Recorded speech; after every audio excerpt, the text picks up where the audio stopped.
नमस्कार मंडळी, healthy food कट्ट्यावर सगळ्यांचं खूप स्वागत। सणासुदीसाठी आपण वेगवेगळी प्रकारच्या सुपाऱ्या मुखवास विकत आणत असतो बाजारातून।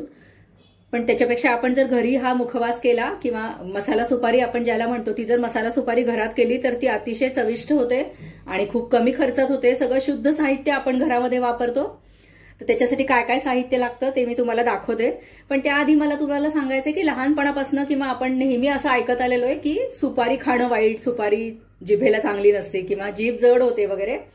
पण ह्या गोष्टी पूर्णपणे खऱ्या नाहीयेत। शेवटी अतिरेक जर कशाचा झाला तर तो वाईटच असतो, पण जर थोड्या प्रमाणामध्ये जर सुपारी आपण खाल्ली तर त्याचे फायदे होतात। आपले दात बळकट होतात त्याच्यामुळे, कारण सुपारीमध्ये तुरट रस असतो। त्याच्यासाठी या 2 प्रकारच्या सुपाऱ्या मी घेतलेल्या आहेत। ही चिकणी सुपारी म्हणतात याला। याची चव खूप छान असते आणि ह्याचे औषधी गुणधर्म पण वेगळे आहेत। त्याच्यानंतर ही जी याला भरडा सुपारी म्हणतात, नेहमी जी आपण सुपारी आपल्या खाण्यात असते, तर ती सुपारी घेतलेली आहे। याचे तुकडे करून घ्यायचे आणि तुपामध्ये छान परतून घ्यायचे, म्हणजे मग आपल्याला मिक्सरमध्येच ही सुपारी छान बारीक करता येते।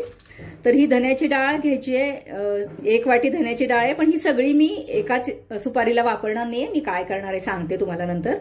त्याच्यानंतर ही बडीशोप घेतलेली आहे। बडीशोपेचं प्रमाण कमी जास्त केलं तर चालतं। बडीशोप ही अतिशय थंड गुणाची असते आणि मुखदुर्गंधीसाठी वगैरे, म्हणजे मुखदुर्गंधी दूर करण्यासाठी वगैरे याचा खूप छान उपयोग होतो। पचनासाठी तर होतोच होतो, शिवाय जर कुठं गॅस झालेला असेल आपल्याला, गॅसमुळे दुखत असेल तर आपण बडीशोप आणि ओवा असं जर चावून चावून खाल्लं तर अगदी 5 मिनिटात आपल्याला त्याचा उपयोग होतो। तर ह्याच्यामध्ये मी ओवा घेतलेला नाही, ऐन वेळेला मी घालणार आहे ओवा त्याच्यामध्ये। त्याच्यानंतर हे सगळं मसाल्याचं सामान मी घेतलेलं आहे। ही जावित्री आहे, वेलदोडे घेतलेले आहेत, लवंग घेतलेले 10-12 लवंगा घेतले आहेत, एक छोटा दालचिनीचा तुकडा घेतलाय आणि हे याच्यातला अगदी थोडासा जायफळाचा तुकडा मी या मसाला सुपारीमध्ये घालणार आहे। त्याच्यानंतर या 2 डब्यांमध्ये काय आहे ते तुम्हाला लक्षात आलं असेल, पण आपण ते नंतर वापरणार आहे। तर आधी मसाला सुपारी आपण करायला सुरुवात करूया। ही आहे ज्येष्ठमधाची पूड आहे। ज्येष्ठमध अख्खा घालून आपण घरात पण त्याची काड्या असतात तर त्या ठेचून त्याची पूड करू शकतो, पण ही पूड बाजारामध्ये अगदी सहजपणे उपलब्ध होते। प्रतिकार शक्तीसाठी ज्येष्ठमधाचा अतिशय चांगला उपयोग होतो। शिवाय जे गाणं म्हणतात किंवा ज्यांना घशाची काळजी घ्यायची आहे तर त्यांनी असं थोडा थोडा जर ज्येष्ठमधाचा तुकडा सतत चघळत राहिलं तर त्यांचा घसा छान राहतो, आवाज छान राहतो। तर आता मसाले सुपारी करायला सुरुवात करूया।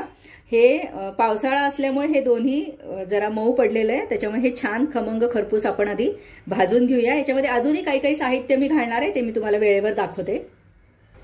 सगळ्यात आधी ही धन्याची डाळ छान कुरकुरीत होईपर्यंत आपल्याला भाजून घ्यायची आहे। जर कुरकुरीत असेल तर जास्त भाजायची गरज नाही, नुसती गरम केली तरी सुद्धा चालेल। धन्याची डाळ भाजून झालेली आहे, मी काढून घेते। त्यानंतर आपण बडीशोप भाजणार आहे। धन्याची डाळ खाऊन बघायची, असा कुरकुरीत आवाज येईपर्यंत धन्याची डाळ छान खमंग भाजून घेतलेली आहे मी।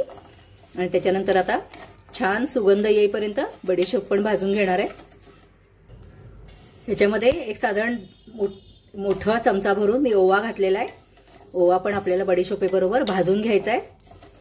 ओवा आणि बडीशोप दोन्हीचा पोटामध्ये जेव्हा गॅस धरलेला असतो त्याच्यासाठी उपयोग होतो। तुम्ही ऐकलं असेल लहान मुलांना सुद्धा जे ग्राईप वॉटर द्यायचे आधी किंवा ओवा शेपाचं पाणी द्यायचे असं म्हणायचे, तर तेव्हा बाळण शेपा म्हणून एक मिळतात, ते ओवा आणि बडीशोप असं त्याचा अर्क असतो उकळलेला, तर तो लहान मुलांना दिला तर लहान मुलांना सुद्धा जे पोटबीट बारीक दुखत असेल तर ते कमी होतं। ओवा आणि बडीशोप आपले भाजून झालेले। आता हे पण मी धन्याची डाळ जी काढली त्याच्यावर मी काढून घेते।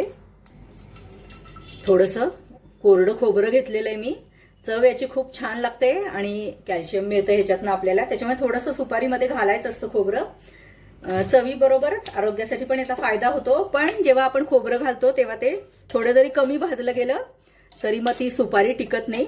त्याच्यामुळे जर सुपारी भरपूर दिवस टिकवायची असेल तर खोबरं न घातलेलं जास्त चांगलं।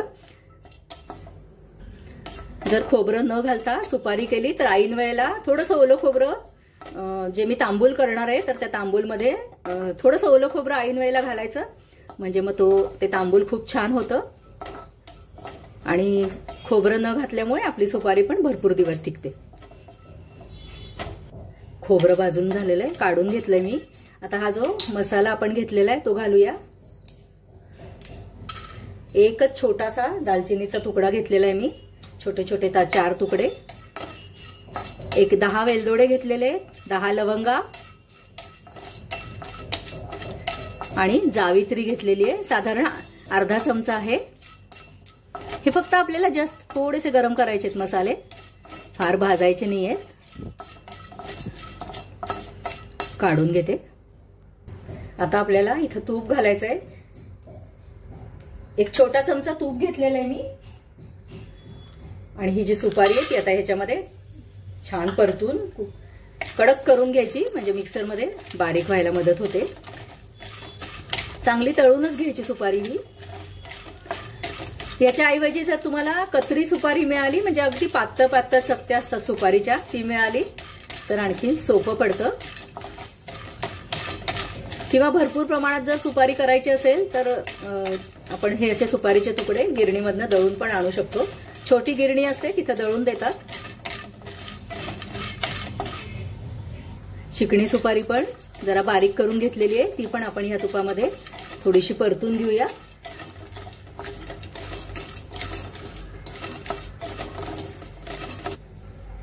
सुपारी आपली परतून झालेली आहे, छान खडखडीत लागतेय भाजताना सुद्धा। आता मी गॅस बंद करते। आता हे सगळं साहित्य आता आपल्याला आधी गार करून घ्यायचंय आणि मग आपण याची मसाला सुपारी तयार करूया। या गरम याच्यातच जायफळाचे 1-2 छोटे तुकडे घालणार आहे।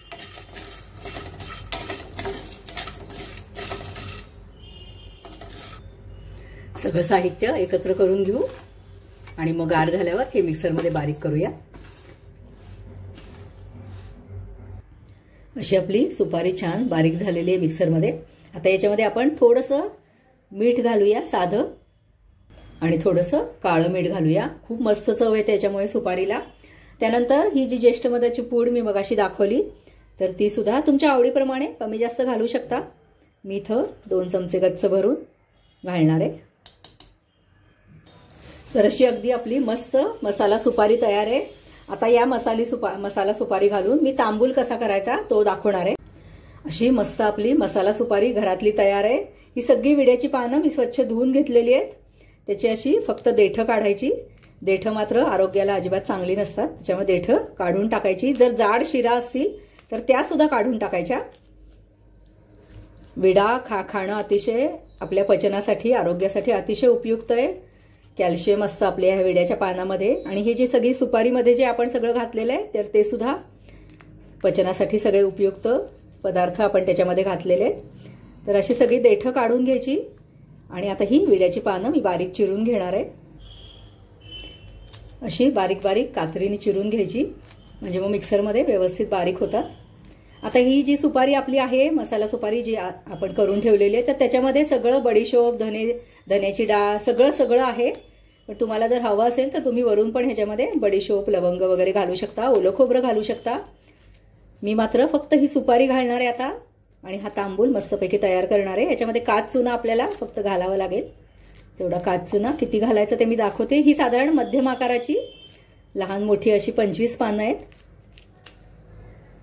आता प्रमाण कसं ठरवायचं, तर ही साधारण 25 पानं आहे, म्हणजे याचे 10 विडे होतील, तर 10 विड्यांना लागेल असा अगदी थोडासा चुना घालायचा। चुन्याचं प्रमाण थोडं जरी जास्त झालं तरी जिभेला पोळतं आणि अजिबात तो विडा खायची इच्छा होत नाही। त्याच्यानंतर आपण ह्याच्यामध्ये घालणारे कात पण मी या डबीत भरून ठेवलेला आहे। आता कात सुद्धा जे खडे मिळतात ना काताचे, तर ते घेऊन बारीक करून घेतलेला आहे। साधारण अर्धा टीस्पून मी याच्यात कात घातलेला आहे। त्यानंतर गच्च भरून असे 5 चमचे मी घालणार आहे।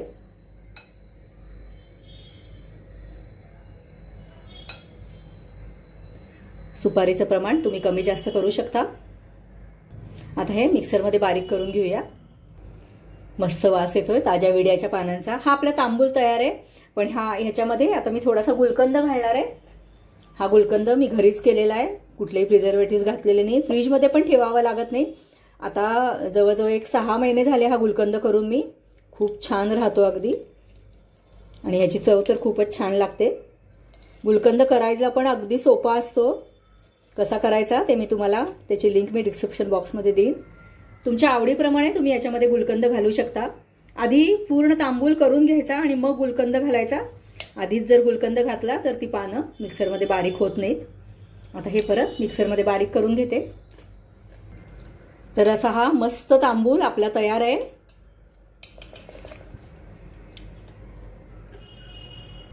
ह्याच्यामध्ये अजिबात आपण पाण्याचा वापर केलेला नाहीये, त्याच्यामुळे फ्रीजच्या बाहेर सुद्धा 2 ते 3 दिवस अगदी व्यवस्थित राहतो। फ्रीजमध्ये तर महिनाभर सुद्धा याला काही होत नाही, पण अर्थात मी नेहमी जसं सांगते फ्रीजमध्ये आपण कमीत कमी वस्तू ठेवून वापरायला पाहिजे। पण मी फक्त माहितीसाठी सांगितलं। असा तांबूल करून ठेवा, विडे लावायचा वेळ वाचतो आणि कुणालाही विडा खाण्यापेक्षा हा तांबूल खायला जास्त आवडतो। ज्येष्ठ नागरिकांना सुद्धा लगेच खाता येतो विड्याच्या ऐवजी। तुम्हाला हवं असेल तर तुम्ही याच्यामध्ये खडी साखर घालू शकता गुलकंदाच्या ऐवजी, गुलकंद नसेल तर। पण गुलकंदांनी जी चव येते आणि गुलकंद जो जास्त उपयोगी पण असतो आपल्या आरोग्यासाठी, कारण गुलकंदामुळे आपलं पित्त कमी होतं। त्याच्यामुळे शक्य असेल तर गुलकंद घाला आणि असा हा मस्त तांबूल तयार करा। हे आहे एक सिक्रेट इन्ग्रेडियंट। माझे आजोबा जेव्हा पान कुटायचे तेव्हा ते त्याच्यामध्ये घालायचे आणि असं खाल्ल्यावर एकदम गार असं वाटायचं। आपण जे पेपरमिंट वगैरे खातो ना, तर त्याच्यामध्ये बहुतेक हे वापरतात। हे माझ्या माहितीप्रमाणे पुदिन्याचा अर्क असतो। तुम्हाला जर कुणाला काही अजून वेगळी माहिती असेल तर मला नक्की कमेंट करून सांगा। आता हे मी या तांबूलमध्ये घातलेले, आता मी परत मिक्सर फिरवून घेते आणि मग आपला तांबूल तयार होईल। मंडळी, तुम्हाला जर हा व्हिडिओ आवडला असेल, जर वेगळा वाटला असेल सुपारी आणि हा तांबूलाचा व्हिडिओ, तर लाईक करा, शेअर करा, सबस्क्राईब करा, कमेंट करायला विसरू नका। धन्यवाद।